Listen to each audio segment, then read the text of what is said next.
Vídeo 18º, conclusão. Primeira parte, os princípios comuns a todas as religiões. Vamos inicialmente fazer uma cronologia. Textos védicos do hinduísmo, a tradição oral data da antiga Índia. Cerca de 4.500 a 3.000 a.C. Primitivismo e mediterranismo, sabedoria cultural dos continentes. As tradições orais datam da pré-história. Cerca de 4.000 a 3.000 a.C. Krishna, divindade hindu. Cerca de 1.500 a.C. Textos shintoístas, a tradição oral data do Japão pré-histórico. Cerca de 1.500 a.C. Judaísmo. Cerca de 1.300 a.C. Lao Tse, principal fundador do taoísmo. Cerca de 604 a 515 a.C. Mahavira, principal fundador do jainismo. De 599 a 527 a.C. Buda. Cerca de 573 a 483 a.C. Confúcio. 551 a 479 a.C. Jesus. 5 a.C. a 30 depois de Cristo. Maomé. 570 a 632. Sufismo. Cerca de 800. Guru Nanak, fundador do Sikhismo. Cerca de 1469 a 1538. Bahá'u'lláh, fundador do Bahá'ísmo. 1817 a 1892. Um outro ponto. Parte da unidade. Quando colocamos lado a lado as crenças fundamentais comuns a todas as religiões, descobrimos que nossas diferenças são superficiais e nossas semelhanças são profundas. Esses princípios eternos têm a admirável propriedade de inspirar a unidade. As diferenças desaparecem e a alma pergunta a si mesma: por que temos tantos conflitos? Esses livros de sabedoria espiritual nos traz ainda uma preciosa contribuição. Quando os temas mais fundamentais das religiões são reunidos e comparados diretamente, como acontece neste livro, eles se tornam uma espécie de guia para o crescimento interior. Estabelece uma base sólida não só para o convívio pacífico das nações, mas para que as pessoas estruturem suas vidas de modo a alcançar sucesso, a felicidade e a realização espiritual que as fazem completa. Desde que saiu a primeira edição de Unidade, de Jeffrey Mose, o mundo sofreu profundas mudanças. Acontecimentos trágicos continuam a abalar a nossa esperança de alcançar paz e harmonia duradouras. Nestes tempos em que as tensões emocionais ameaçam a espiritualidade intrínseca à vida, é natural que nos voltemos para os ensinamentos divinos, procurando nos fortalecer e revigorar. Eles possuem a capacidade de conduzir o homem a um novo nível de compreensão que restabelece a paz, a dignidade e o respeito pelos outros. Segunda parte, as considerações messiânicas. Ampliando a cronologia exposta, Meixo Sama, fundador do messianismo, vai de 1882 a 1955 d.C. Outro ponto. Refletindo sobre a parte da unidade que foi descrita. Quando colocamos lado a lado as crenças fundamentais comuns a todas as religiões, descobrimos que nossas diferenças são superficiais, nossas semelhanças profundas. Esses princípios eternos têm a admirável propriedade de inspirar a unidade.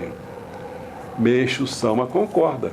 A aceitação e a prática dos ensinamentos pregados pelas religiões antigas tornaram-se o alicerce das religiões atuais. Naturalmente, cada religião criou e divulgou os seus protótipos, suas formas e seus métodos adaptáveis aos diferentes povos e países. Evidentemente, as religiões foram criadas sob o desígnio de Deus, para serem condicionadas a determinadas épocas, localidades, povos, tradições, costumes, etc. Não seria sensato, portanto, estabelecer unidade nos sistemas doutrinários? As diferenças desaparecem e a alma pergunta a si mesma: por que temos tantos conflitos? As causas do conflito podem ser vistas no volume 15, intitulado Paz da Filosofia Religiosa do Messias. Além disso, se destaca: através dos métodos utilizados até agora, não conseguiremos obter a unificação harmoniosa nem mesmo de uma só religião. Consequentemente, a unificação de todas elas torna-se uma utopia. Até hoje, contudo, cada religião se considera mais elevada que as demais, havendo também certa dose de discriminação entre elas. Dessa forma, é impossível promover-se a união de todas. Apesar disso, o objetivo final de todas as religiões é o mesmo. Não há uma sequer que não deseje o céu ou o paraíso neste mundo, ou melhor, a concretização do mundo ideal, o mundo onde todas as criaturas sejam felizes. Mas o que é preciso para que esse mundo se concretize? É preciso que surja uma religião universal que englobe o mundo inteiro. Deverá ter as características de uma ultra-religião, ser tão grandiosa que toda a humanidade possa crer nela incondicionalmente. Não quero dizer que essa religião seja a Igreja Messiânica Mundial, mas a missão de nossa Igreja é ensinar um meio que possibilitará a realização do mundo ideal, ou seja, mostrar como elaborar o plano, o projeto para a construção desse mundo. Na medida em que aumentar em cada país o número de intelectuais disso, estaremos marchando passo a passo para atingir nosso objetivo. Em síntese, será a concretização da verdade. Através dela, todos os erros se tornarão claros e serão corrigidos, surgindo o mundo de luz, claro e límpido. Naturalmente, a humanidade se libertará do mal. O bem, que estava subjugado por ele, triunfará, e o homem alcançará a felicidade. Portanto, em primeiro lugar, é fundamental que a verdade seja conhecida pelas pessoas do mundo inteiro.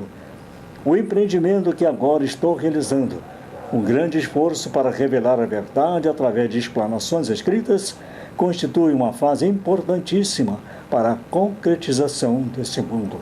Esses livros de sabedoria espiritual nos traz ainda uma preciosa contribuição. Quando os temas mais fundamentais das religiões são reunidos e comparados diretamente, como acontece nesse livro, ele se torna uma espécie de guia para o crescimento interior.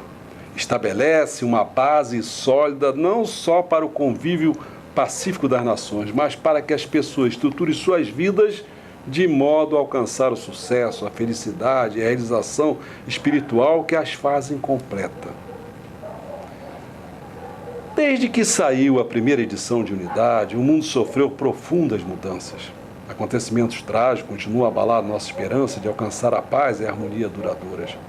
Nestes tempos em que as tensões emocionais ameaçam a espiritualidade intrínseca à vida, é natural que nos voltemos para os ensinamentos divinos, procurando nos fortalecer e revigorar.